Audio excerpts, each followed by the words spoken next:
नमस्ते जी everyone. Hello hello, Radhe Radhe ji. हाँ जी, हमने we have completed 2 chapter of +1 biology and now we are on the third chapter which is known as plant kingdom.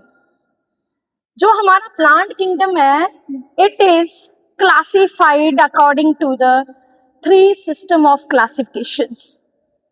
जिस 3 system में हमारे पास है arty system of classification, natural system of classification and phylogenetic system of classification.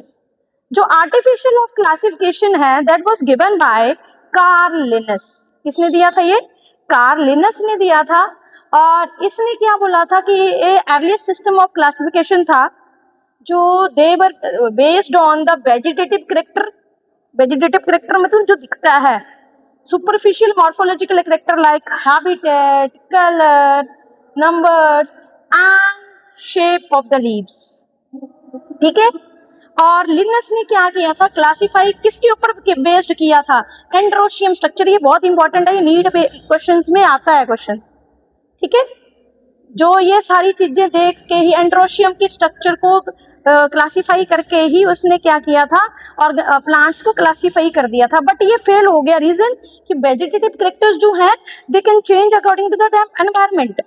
सो एक और system of classification आया जिसका नाम क्या रखा? इसकी ड्रॉबैक्स थी। देखो, पहली ड्रॉबैक क्या थी? Separated the closely related species since they were based on the few characteristics. ठीक है।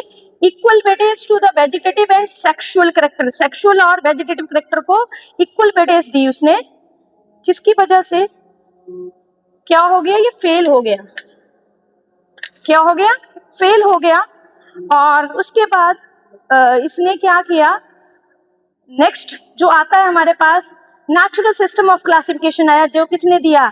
ये 2 साइंटिस्ट थे जिनका नाम था George Bentham and Joseph Dalton Hooker. ये 2 साइंटिस्ट थे। इन्होंने क्या किया कि इन्होंने दोनों चीजों को वेटेज दी, external features as well as internal feature. Internal feature में आ जाती है ultra structure, anatomy, embryology, phytochemistry. All these come in the category of internal features. मतलब प्लांट की एनाटॉमी कैसे है, मोनोकॉट है, डाइकॉट है, क्या क्या है उसमें, टिश्यूज कौन कौन से हैं, फाइटोकेमिस्ट्री केमिकल कौन कौन से प्रोड्यूस करता है। ठीक है। एम्ब्रियोलॉजी, मोनोकॉट, डाइकॉट किस तरह से है, कैसे एम्ब्रियो फॉर्मेशन होती है, कैसे आगे प्लांट फॉर्मेशन होती है, उस तरह से classification of for the flower plant by given by this one.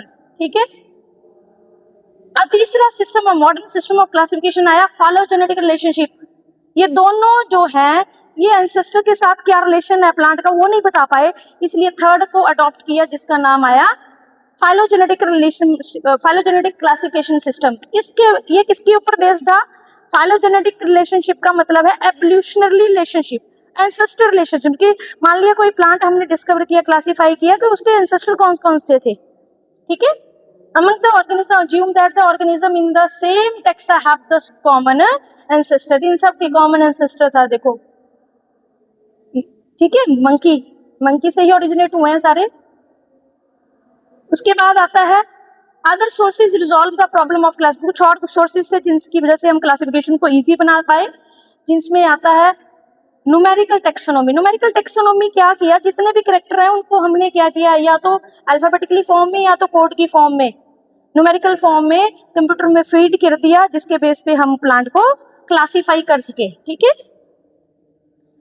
100 of the character can be equally considered। Cytotaxonomy means chromosomal behaviour, chromosomal structures, features, ये सारे लेके इंफॉर्मेशन लेके हम क्या करते हैं? साइटोटेक्सोनोमी करते हैं, प्लांट को क्लासिफाई करते हैं। कीमोटेक्सोनोमी का मतलब है chemical constituent of the plant, की प्लांट के अंदर कौन कौन से केमिकल हैं। ठीक है। नेक्स्ट आता है आपका डिवीजन। कितने हैं किंगडम प्लांटी में? डिवीजन कितने हैं? 5। जिसमें सबसे पहले आता है algae, different types of algae. उसके बाद आता है ब्रायोफाइट्स, उसके बाद आता है ट्रेडोफाइट्स, उसके बाद आता है जिम्नोस्पर्म और लास्ट में एंजियोस्पर्म। ठीक है। 5 हैं ये। सबसे पहले आता है एल्गी। अगर मैं एल्गी की बात करूं,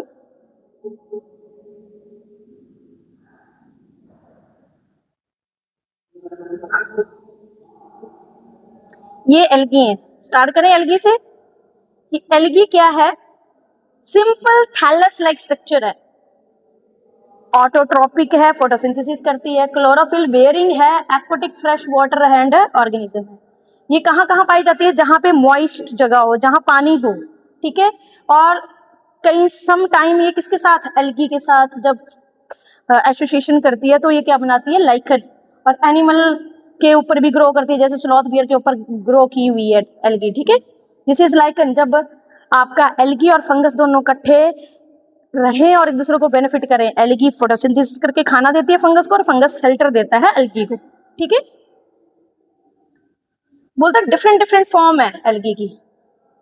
सबसे माइक्रोस्कोपिक यूनिसेलुलर फॉर्म है क्लेमाइडोमोनास, क्लोरीन फॉर्म है बॉल बॉक्स, फिलामेंटस फॉर्म है यूलोथेरिक्स एंड स्पाइरोगैरा। ये स्पाइरोगैरा है, ये यूलोथेरिक्स है, ये बॉल बॉक्स है, ये बॉल बॉक्स है, ये क्लेमाइडोमोनास। सबसे छोटी है क्लेमाइडोमोनास, जो आपके उसमें भी पाई जाती है, आइस में भी पाई जाती है, ठीक है। आप बोलते हैं रिप्रोडक्शन कैसे होती है? जो रिप्रोडक्शन है ये वेजिटेटिव तरीके से भी होती है, इसका पार्ट निकल गया, आगे लग गया कहीं, ठीक है। दूसरा एसेक्सुअल रिप्रोडक्शन होती है by means of zoospore. Zoospore motile भी हो सकते हैं, फ्लैजिलेटेड हो गए, germinate to give rise new. ये जूस स्पोर है, ऐसे जूस स्पोर होते हैं। और सेक्सुअल जो रिप्रोडक्शन होती है वो ऐसे होती है, सेम साइज के, तो उसको बोलेंगे आइसोगैमस। आइसोगैमस होती है आपकी किसके अंदर? अगर मैं आइसोगैमस का एग्जांपल लेके चलूं, आइसोगैमस होती है यूलोथ्रिक्स के अंदर, ये होता है मोटाइल, दोनों मोटाइल होंगे। और एनाइसोगैमस होती है स्पाइरोगायरा के अंदर। आइसोगैमस जिसमें नॉन मोटाइल जो आपके गैमेट होंगे, ये स्पाइरोगायरा होगा, स्पाइरोगायरा। एनाइसोगैमस होगी यूडोर्निया के अंदर, ठीक है। और ओगैमस होगी बॉल बॉक्स फ्यूकस, जिसमें एनाइसोगैमस का मतलब है दोनों मोटाइल होंगे, फ्लैजला होगा, बट कैसे होंगे? फीमेल बड़ी, मेल छोटा। यहाँ पे ओगैमस का मतलब है एग बड़ा बट नॉन मोटाइल, और मेल छोटा बट मोटाइल, ये हुआ ओगैमस कंडीशन। इस तरह से क्या होती है? रिप्रोडक्शन होती है आपके एल्गीज की, ठीक है। Isogamous, anisogamous, oogamous. उसके बाद बेनिफिट्स ऑफ एल्गी क्या करती है, या थोड़ा सा मैं आपको समझाती हूँ। बोलते हैं एल्गी जो है हमारी अर्थ का आधे से ज्यादा कार्बन डाइऑक्साइड को क्या करती है?